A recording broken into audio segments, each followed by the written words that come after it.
네, 저희가 오늘 이제 같이 공부할 내용은 이제 뭐 교과서로 보시는 분들은 이제 56페이지 이제 하단에 나오는 내용이고요. 그러니까 오늘까지 이제 같이 공부를 하면 우리가 이제 이론 수업은 이제 마칠 수 있을 것 같아요. 근데 이제 요 내용들이 사실 조금 이제 깊이 있게 들어가면 좀 너무 어려운 내용들이 많이 나오거든요.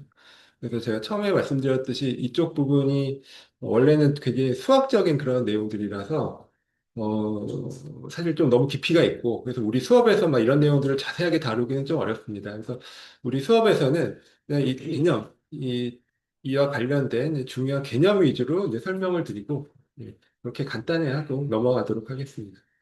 우리 중개사 시험에서도 뭐 계산 문제 뭐 이런 것들 많이 나오잖아요. 근데 이제 지금 오늘 같이 배울 내용 중에는 뭐 계산 문제로 나올 수 있을 만한 게 뭐 한두 문제 정도일 거예요. 그러니까 대부분은 그냥 뭐 이론, 지문에 뭐 이렇게 등장해서 맞는지 틀리는지 골라내는 뭐 이런 정도니까요. 뭐 가볍게 이제 보시면 될 것 같습니다. 그냥 뭐 책의 내용을 떠나서 그냥 일반론적으로 한번 쭉 설명을 드려보도록 할게요.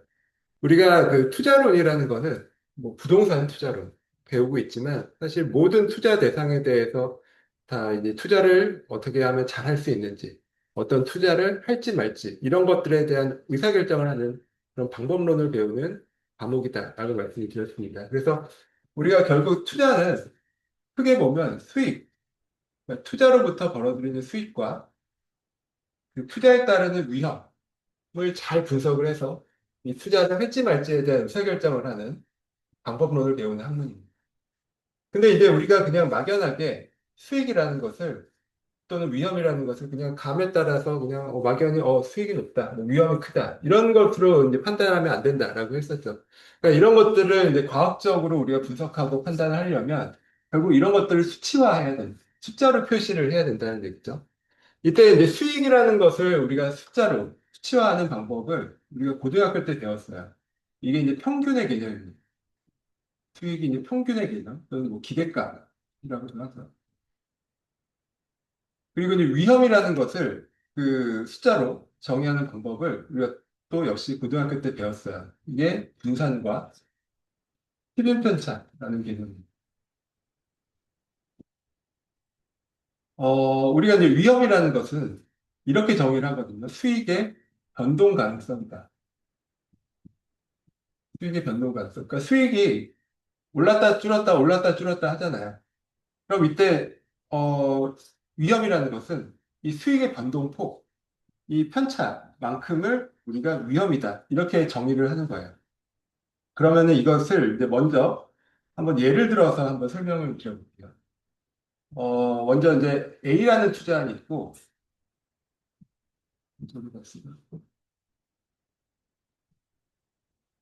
A라는 투자안이 있고, B라는 투자안이 있고, C라는 투자안이 있습니다. 이 중에 A라는 투자안은 50%의 확률로 110의 수익을 이제 가져다 주는 투자안이에요. 그리고 또 50%의 확률로 90의 수익을 가져다 줄 것으로 예상이 됩니다. B라는 투자는 50% 확률로 150의 수익이 예상이 되고요. 또 50% 확률로 50의 수익이 예상됩니다. 그리고 C라는 투자는 50% 확률로 200의 수익이 예상되고요. 또 50% 확률로 이제 제로, 0의 수익이 예상되는 이런 C라는 투자안이 있습니다. 그럼 우리가 이제 하려는 거는 이 A, B, C 중에 어떤 것을 선택할 것이냐, 어떤 것을 택하는 것이 합리적이냐, 이런 것들을 이제 찾아보려고 하는 거예요. 그럼 이때 처음에 말씀드렸듯이, 그럼 이런 것들 비교하려면 크게 보면 수익과, 세 가지 투자하는 수익과 위험을 계산을 해서 비교를 해야 된다라고 말씀을 드렸죠. 그럼 먼저 수익을 비교를 해보면, 수익은 평균값이었죠. 정확하게는 확률에 따른 가중평균이죠. 근데 이제 50% 똑같은 확률이다라고 우리가 가정을 했어요. 그러니까 계산이 쉽겠죠. 그러니까 A라는 투자안의 평균, 즉 수익의 평균값은 100이죠. 그리고 B라는 투자안의 수익의 평균값도 150, 50의 반이니까 100이에요. 그리고 C라는 투자안도 200과 제로를 평균으로 내면 100이 됩니다. 그럼 이 얘기는 ABC 모두 수익의 측면에서는 이제 똑같다. 라고 얘기할 수 있죠. 수익의 측면에서는 A나 B나 C나 차별 없이 똑같다. 근데 누가 봐도 이거는 A, B, C 투자하는 차이가 있잖아요. 그럼 어디서 차이가 있느냐? 바로 이 위험에서 차이가 있는 거죠. 즉, 위험이라는 것은 수익의 변동성, 수익의 편차를 뜻하는데, 결국 A, B, C가 각각 이 위험의 크기가 달라집니다. 근데 이거를 그럼 위험의 크기도 역시 평균값처럼 계산을 해볼 수가 있겠죠. 근데 계산을 하는데, 만약에 이걸 단순한 편차를 계산한다라고 하면요. 이런 문제가 생겨요. 예를 들어서 110은 평균가 100에 비해서 플러스 10이고 90은 마이너스 10이죠. 그리고 이제 150은 평균가 100에 대해서 플러스 50이고 이쪽은 마이너스 50이에요. 그리고 이 C라는 투자 안에서 200이라는 수익은 평균값 대비해서 플러스 100이고요. 제로는 평균값 대비해서 마이너스 100이죠. 근데 이거를 만약에 그냥 단순하게 편차로 계산한다. 그러면은 어떤 문제가 생기죠? 플러스와 마이너스가 이제 상쇄가 되니까 A에서 플러스 10과 마이너스 10을 더해도 제로고 플러스 50과 마이너스 50을 더해도 제로고 플러스 100과 마이너스 100을 더해도 제로가 되잖아요. 그러니까 이렇게 단순 편차로 계산을 하면 이 차별점을 우리가 인식할 수가 없습니다. 그래서 이때 우리가 이제 고등학교 때 배우는 분산과 표준 편차의 개념이 이것 때문에 나오는 거예요. 그러니까 분산은 어떻게 계산을 하죠? 여기다 제곱을 해서 더하잖아요. 그러니까 플러스 10의 제곱, 마이너스 10의 제곱 해서 더하면 200이죠. 그리고 플러스 50의 제곱, 마이너스 50의 제곱 해서 더하면 2500, 2500 하니까 5000이죠. 이걸 분산값이라고 하죠. 그리고 플러스 100의 제곱, 마이너스 100의 제곱, 그러니까 만만 더하니까는 2만. 그러니까 이렇게 제곱을 해서 더하는 분산값으로 나타내니까 이 차이가 보이죠. A는 위험이 작고, B는 위험이 중간이고, C는 위험이 가장 큰 그런 투자안으로 우리가 이제 구별을 해낼 수가 있습니다. 이게 분산값인데요. 근데 이제 이렇게 하다 보니까 또 문제가 뭐냐면 실제 위험의 차이, 그러니까 요만큼의 위험의 차이보다 훨씬 더 크게 차이가 나타나죠. 왜냐하면 제곱을 해서 더했으니까. 그래서 이거를 이제 실제 차이만큼으로 바꿔주기 위해서 우리가 여기다 루트를 씌웁니다. 그러니까 예를 들어서 루트 100이다라고 하면 100이 10의 제곱이니까 루트 100은 10이죠. 루트 만은 100의 제곱이니까 루트 만, 1만을 하면 이것은 100이에요. 그러니까 이런 식으로 하는 거예요. 그래서 여기도 루트를 씌우고 여기도 루트를 씌우고 이것도 루트를 씌우면 그걸 우리가 표준편차라고 정의를 해요. 표준편차. 그러니까 뭐 이런 내용들은 사실 우리가 그 수가 없어요. 우리가 그냥 손으로 풀 수가 없죠. 그리고 우리가 사칙 연산하는 이런 계산기로도 이런 거 풀 수가 없어요. 그러니까 재무용 계산기 이런 거 통해서만 풀 수 있습니다. 그래서 그 얘기는 뭐 중개사 시험에 이런 건 안 나온다는 얘기죠. 뭐 이런 거를 어떻게 계산하는 방법, 뭐 이런 것까지는 아실 필요가 없는데, 아, 우리가 수익과 위험이라는 것은 수학적인 표현으로서는 이제 평균, 수익은 평균이고, 위험은 분산, 또 정확하게는 이제 표준 편차의 개념으로 우리가 나타낼 수 있다. 그래서 이제 그걸 바탕으로 해서 우리가 어떤 투자를 할지 말지를 선택할 수 있다. 이렇게 이제 이해를 하시면 됩니다. 그럼 이 중에서 A, B, C 투자안을 우리가 비교를 해서 이 중에 하나를 선택해야 되겠죠. 그럼 이 중에 뭘 선택할 것이냐? 이게 또 문제가 됩니다. 그때 어떤 것을 선택할지는 그 투자자의 성향에 따라 달라져요. 우리가 모든 투자자들은 위험을 혐오하는, 즉 위험을 회피하고자 하는 투자자들이 있고, 그렇지 않으면 또 위험을 선호하고 위험을 추구하는 그런 투자자들이 있습니다. 그러니까 위험을 선호하고 위험을 추구하는 투자자라는 거는 뭐 도박을 즐긴다거나 뭐 이런 분들이죠. 그러니까 그런 분들은 위험을 굉장히 선호하고 추구합니다. 그래서 이제 그런 분들은 이 A, B, C 중에 이 C를 선택할 거예요. C라는 투자안을 선택하겠죠. 왜냐하면 수익은 똑같은데 위험이 가장 크다라는 것은 물론 이제 제로, 즉 깡통을 찰 가능성도 있지만 훨씬 더 큰 수익을 기대할 수도 있잖아요. 그러니까 그런 거를 선택하는 분들을 이제 위험 선호형 투자자, 위험 추구형 투자자라고 얘기를 하고요.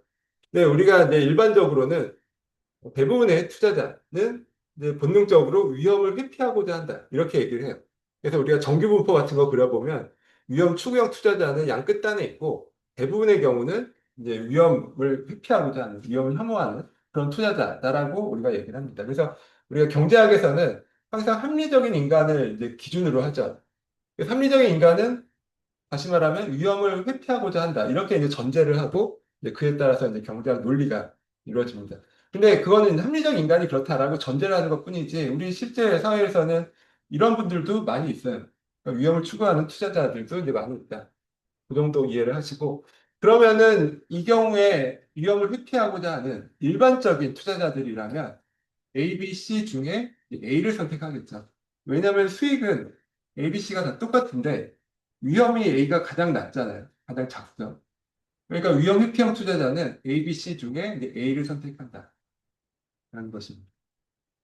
그래서 이거를 이제 우리 책에도 나온 것처럼 이런 투자 의사결정 방법을 평균 분산 결정법이라고 합니다.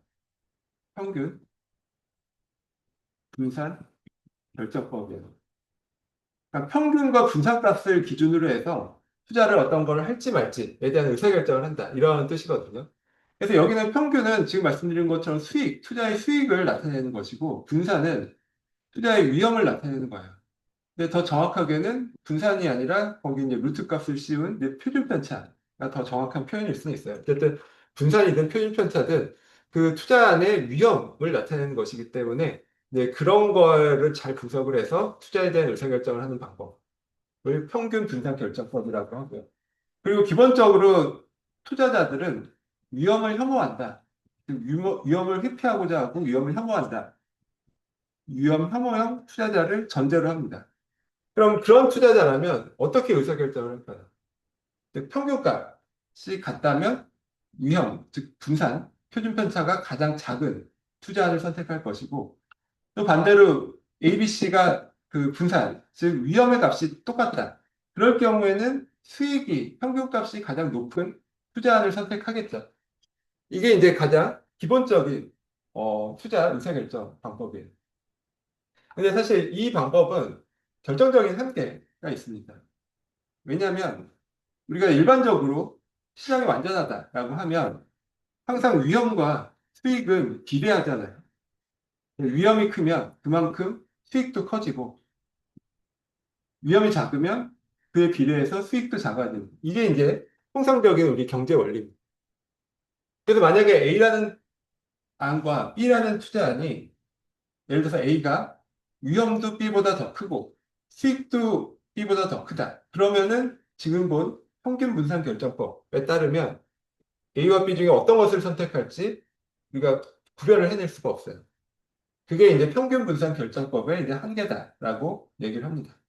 그래서 이제 그거를 이제 해결하기 위해서 그런 한계를 해결하기 위해서 등장한 개념이 변이계수라는 개념, 변이계수 또는 변동계수라는 개념입니다. 이 내용을 한번 책으로 볼까요? 그 지금 이제 뭐 다른 것들 그냥 가볍게 보시면 되고요. 어,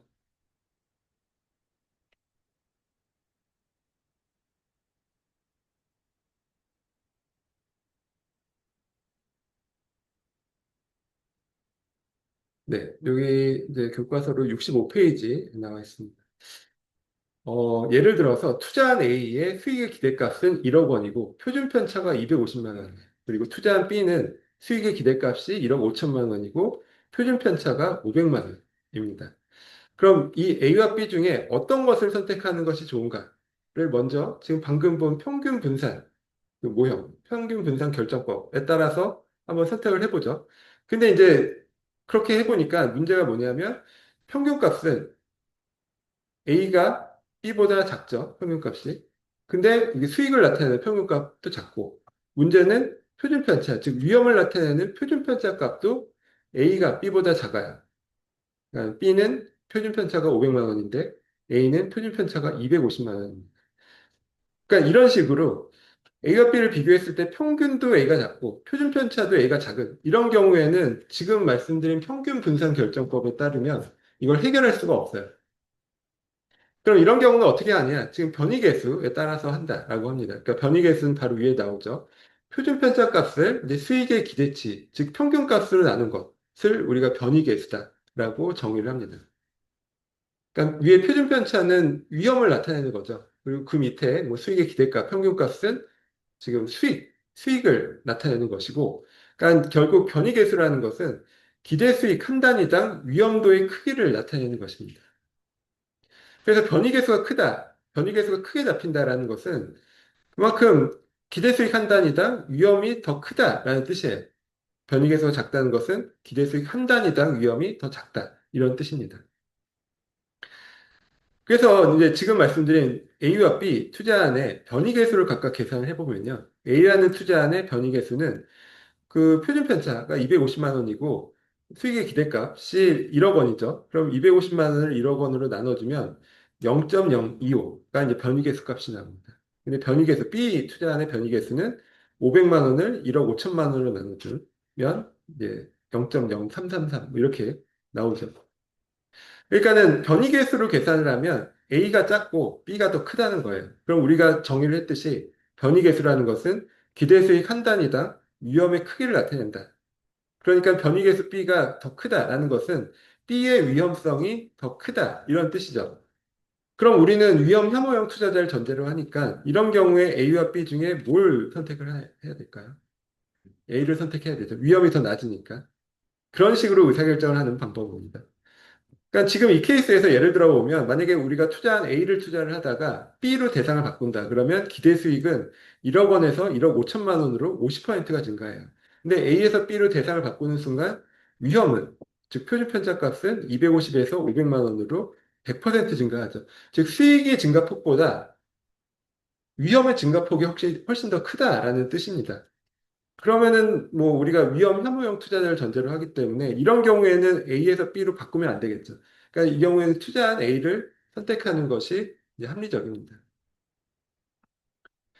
그래서 이제 이쪽 부분에서 뭐 중개사 시험 뭐 기출 문제로 계산 문제로 나오는 거는 딱 요거 정도예요. 변이계에서 뭐 계산해서 뭐 투자를 할지 말지 이런 것들은 뭐 상당히 많이 출제가 되죠. 그래서 우리 뒤에 계산 문제에서도 또 한번 같이 풀어보도록 하겠습니다. 그리고 이제 나머지 또 그냥 한번 가볍게 보시면 되고요.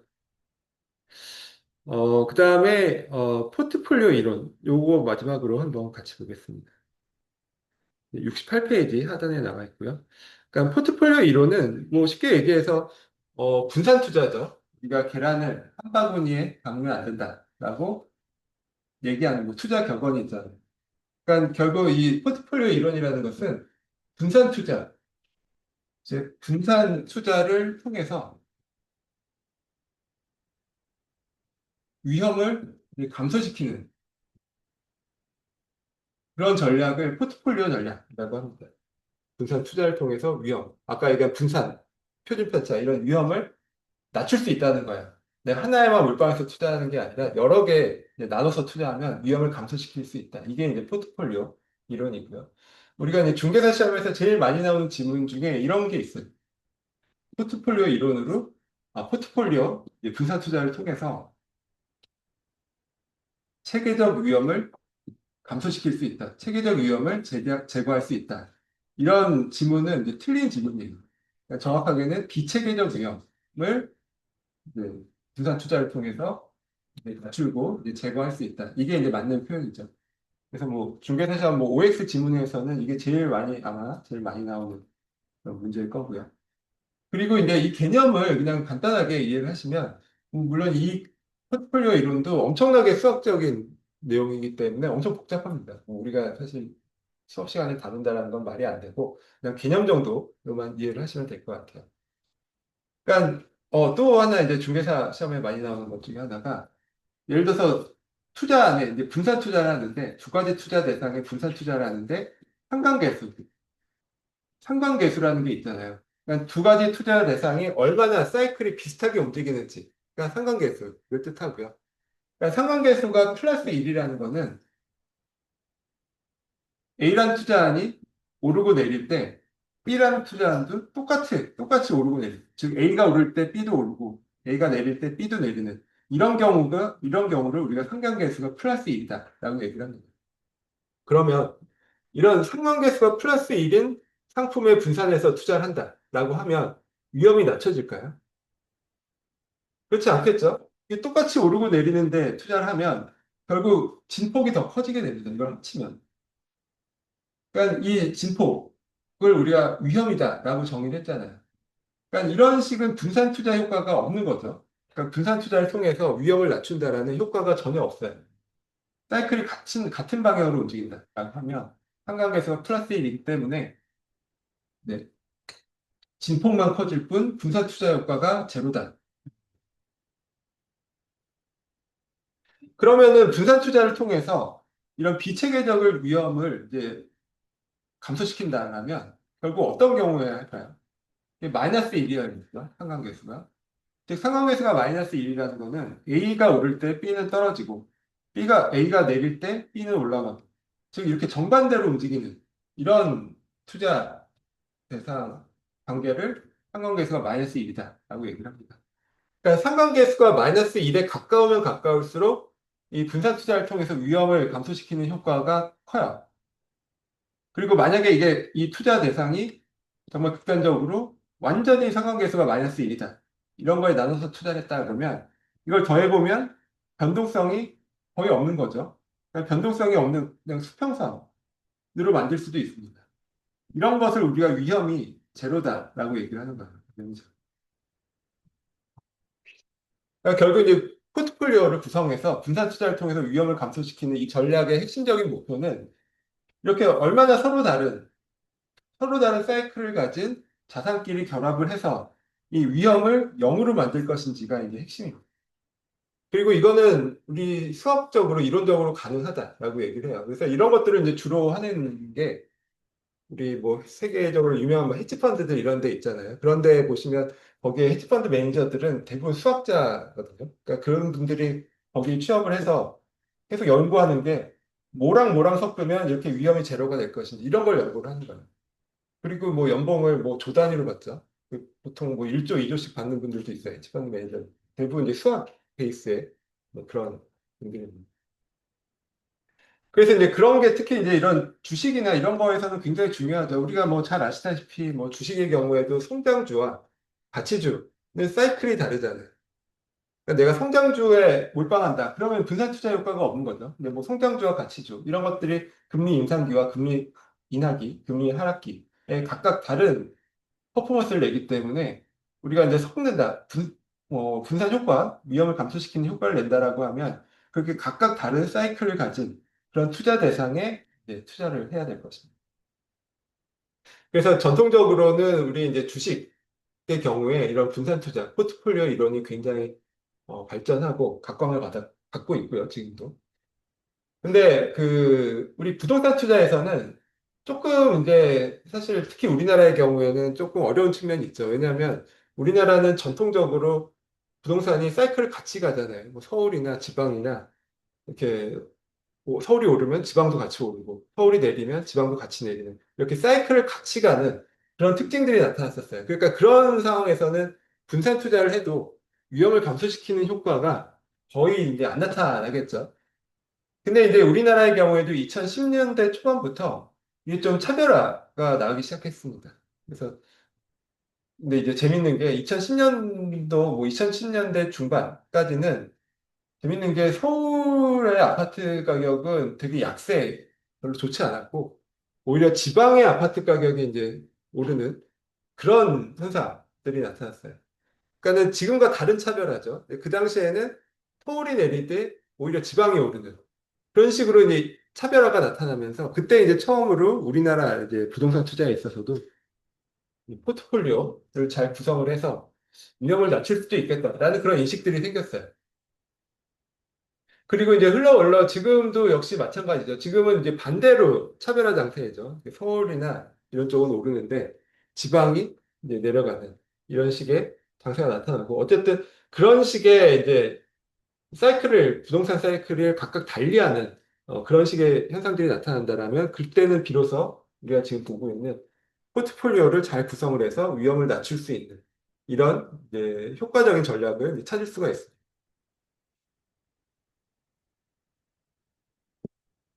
그러니까 이게 이제 우리 때 보면은 뭐 같은 내가 살고 있는 아파트 단지에 뭐 하나, 두 개, 뭐 세 개, 뭐 이렇게 집을 여러 개 사시는 분들 계시잖아요. 물론 그게 이제 요즘은 세금 때문에도 어렵긴 하지만 사실은 그게 우리가 지금 보고 있는 포트폴리오 관점에서도 사실은 바람직하지는 않겠죠. 왜냐하면은 같은 아파트 단지의 주택이라면 사이클을 같이 하죠.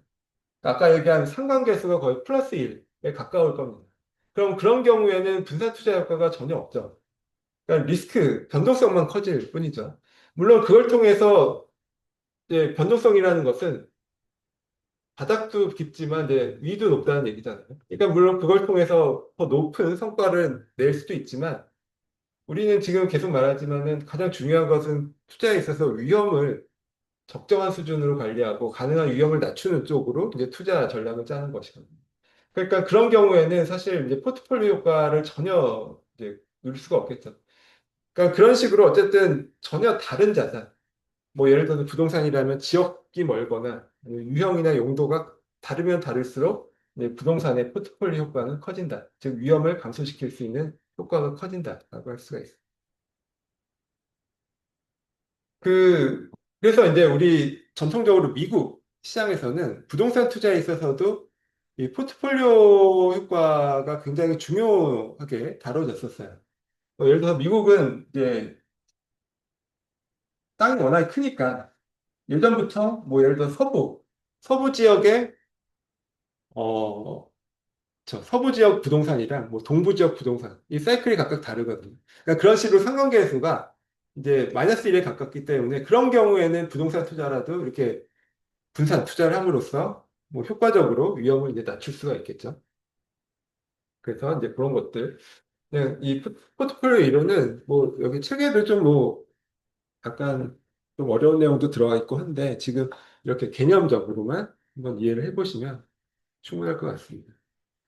그리고 이제 마지막으로 이런 부분에서 이제 마지막으로 보려면요. 이제 위험 수익률에 관한 내용입니다. 이게 이제 교과서로 보시면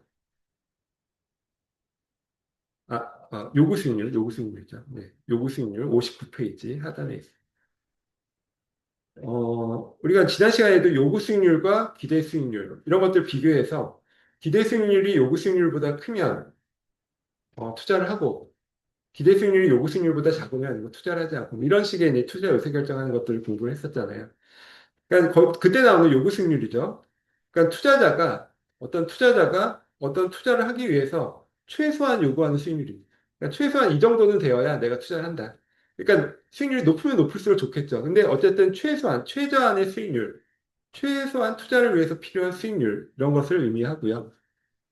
먼저 우리가 투자에 있어서 수익이라는 것은 위험에 대한 보상이라고 정의를 했습니다. 투자에 따른 위험에 대한 보상. 더 정확하게는요. 투자는 우리가 앞에서 정의한 것처럼 현재의 확실성을 포기하고 미래의 불확실성을 선택한 것이잖아요. 그걸 투자라고 정의를 했죠. 그래서 이때의 보상, 즉 수익, 대가는 두 가지 측면에서 존재합니다. 먼저 시간에 대한 보상이에요. 이것을 순수한 시간 가치라고 얘기를 하고, 그 다음에는 위험에 대한 보상입니다. 그래서 순수한 시간에 대한 보상을 이제 나타내는 개념을 우리가 무위험률이라고 얘기를 해요.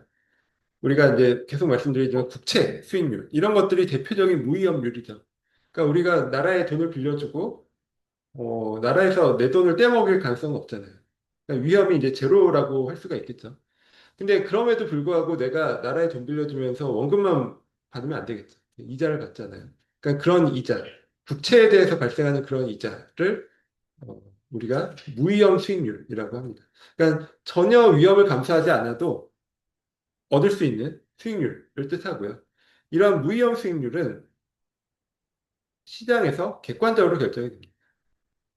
그러니까 국채 수익률 이런 것들이 매일 공시가 되잖아요. 그러니까 그런 식으로 시장에서 무위험 수익률이 몇 퍼센트다 이렇게 이제 정해져요. 예를 들어 3%다 이렇게 정해지면 최소한 내가 투자를 하거나 누구에게 대출을 하거나 할 때 그 국고채 이자율, 뭐 무위험 수익률보다는 더 받아야겠죠.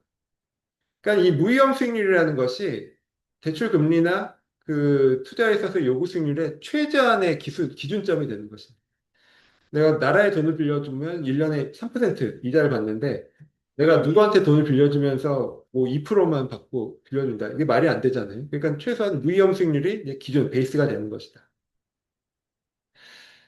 근데 여기에서 이제 붙어 나가는 것이 있죠. 이게 뭐냐면 위험 프리미엄입니다. 즉 투자에 따르는 그 위험들을 측정을 해서 우리가 아까 측정할 수 있다고 했어요. 뭐 표준 편차 이런 걸 통해서 측정을 할 수가 있었죠. 그거를 이제 위험 할증률로 더해줘야 됩니다. 이건 대출 금리 정하는 거나 투자자가 요구 수익률 정하는 거나 다 똑같아요. 그러니까 투자 대상, 돈을 빌려가는 대상의 위험을 숫자로 계산을 해서 그걸 위험 프리미엄으로 붙여서 요구 수익률이나 대출 금리가 결정이 돼요. 그리고 이런 위험 할증률, 위험 프리미엄은 투자자가 주관적으로 결정을 하는 것입니다. 돈을 빌려준 사람이 주관적으로 결정을 하는 거예요. 객관적으로 결정되는 것이 아니라.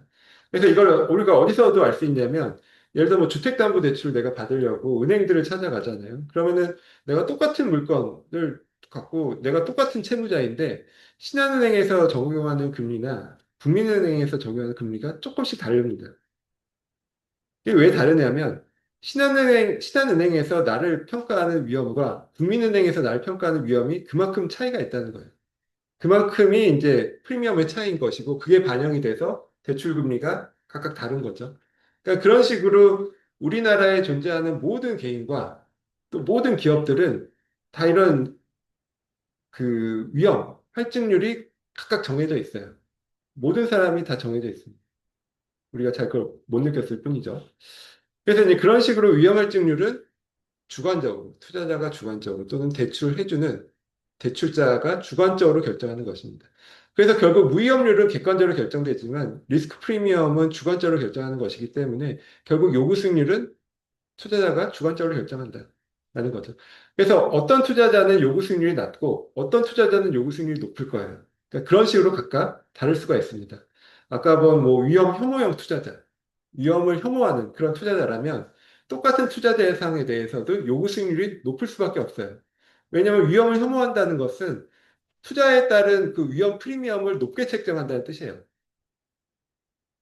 그러니까 최소한 내가 이 투자를 하려면 요구 수익률을 높게, 즉 위험만큼 요구 수익률을 높게 가정을 하고 그 요구 수익률보다 기대 수익률이 더 높을 때에만 이제 투자를 하는 거죠. 그게 이제 위험 혐오형 투자자인 것이고. 근데 위험 추구형, 위험 선호형 투자자들은 똑같은 대상에 대해서 리스크 프리미엄을 낮게 이제 책정을 하겠죠. 그래서 그런 분들은 이제 투자의 허들이 낮아지는 거죠. 그래서 웬만하면 뭐 투자를 할 수가 있는 뭐 그런 식으로 차이가 발생합니다. 그러니까 투자자가 주관적으로 결정을 한다. 그리고 이제 위험 조정률 해서 이제 뒤에 나오는 것은요.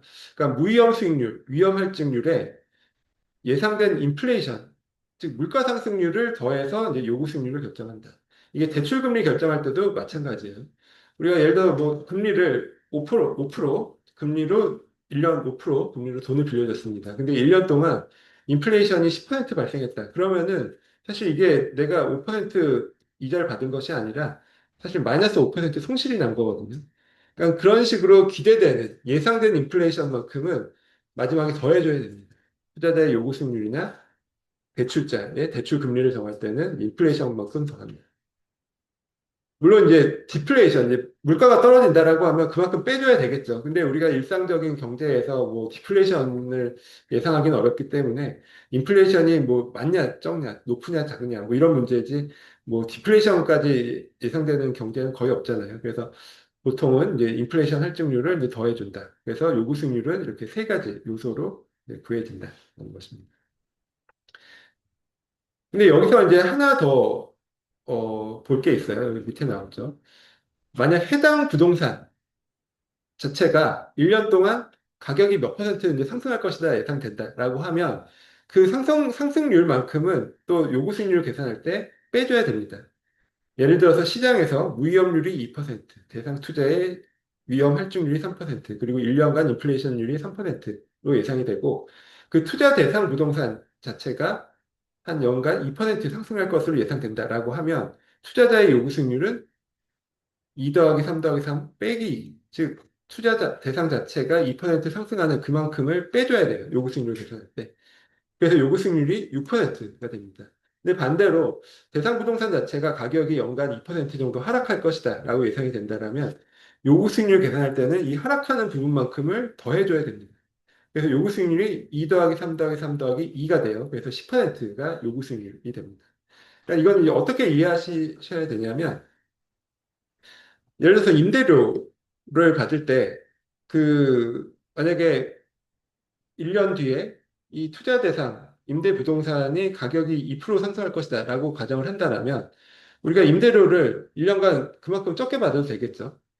반면에 2% 하락할 것이다라고 예상을 한다면 임대료 받을 때 그만큼을 덧붙여서 받아야 되잖아요. 그러니까 요구 수익률의 개념이 그런 거죠. 그래서 이제 가격이 떨어질 때는 더해주고 가격이 올라가는 상승률은 이제 빼주고 이런 식으로 해서 요구 수익률을 결정을 하고요. 그리고 우리가 지난 시간에 본 것처럼 시장에서 결정되는 객관적인 기대 수익률과 우리 투자자가 결정하는 주관적인 요구 수익률을 비교를 해서 기대 수익률이 더 크면 투자를 하고 기대 수익률이 요구 수익률보다 작으면 투자를 하지 말고 뭐 이런 식의 의사결정을 하게 됩니다. 그래서 이 내용도 우리 뒤에 이제 계산 문제 할 때 한번 그 내용들을 같이 풀어볼 예정이고요. 이게 중개사 시험이나 이런 때는 가장 쉽고 간단한 이런 계산 문제로 많이 출제되는 내용입니다. 예, 그래서 저희가 사실 이 책에서 이론적으로 배울 내용들은 뭐 여기까지 해서 다 이제 우리가 살펴봤고요. 저희가 이제 야간 수업에서는 조금 이제 시간적인 제약이 있어서 주로 이렇게 그냥 전체적인 내용을 설명하는 식으로 이제 수업을 했고요. 저희가 낮에 수업은 시간이 좀 길어서 제가 뭐 책을 같이 읽어보면서 이제 그 내용을 설명드리면서 수업을 했었거든요. 그러니까는 제가 지금 이번 학기 수업들을 계속 유튜브 채널에 올려드리고 있습니다. 그래서 한번 시간 되실 때 올려드린 내용들을 한번 복습해 보시면 좋을 것 같고요. 네. 그리고 아까 말씀드린 것처럼 제가 어제 그 낮 수업에 1교시는 녹화가 됐는데 2교시가 녹화가 안 돼서 지금 오늘 요 야간 수업을 지금 녹화를 해서 요 내용도 유튜브에 올려드릴 거예요. 참고하시길 바라고요. 네. 그리고 이제 말씀드린 것처럼 이제 다음 주는 이제 수시 시험을 봅니다. 다음 주에 수시 시험을 보는데 뭐 따로 뭐 준비하실 것은 없고요. 다음 주에 오시면 오시면 이제 시험 문제 같이 풀어보고 네, 풀어보고 답도 같이 맞춰보고 그 다음에 이제 시험지 나눠드릴 거예요. 그럼 그거 그대로 이제 쓰시면 될 것 같고요. 그리고 이제 다음 주가 수시험 지나면 이제 3주가 남았거든요. 수업이 3주 남았는데 3주 동안은 여기 뒤에 붙어 있는 계산 문제, 연습 문제를 같이 풀어볼 겁니다. 그래서 이제 그 내용을 바탕으로 해서 이제 기말고사. 그러니까 기말고사는 사실 그냥 언뜻 보면 좀 어려울 수 있어요. 왜냐하면은 계산 문제를 좀 이제 뭐 약간 우리가 풀어본 거를 안다라는 바탕으로 해서 뭐 조금 이제 난이도 있게 좀 취재가 뭐 어떤 분들은 또 쉽다고 생각할 수도 있지만 그러니까 일반적으로 보면 좀 난이도가 있다라고 느끼실 수도 있거든요. 그래서 이제 그렇게 이제 출제가 되니까 뭐 기말고사 좀 생각하시는 분들은 이제 계산 문제 이렇게 풀 때 한번 잘 보시면 좋을 것 같고요. 뭐 기말고사에 관련된 내용은 제가 뭐 또 수업 중간중간마다 다시 설명드리도록 이렇게 하겠습니다.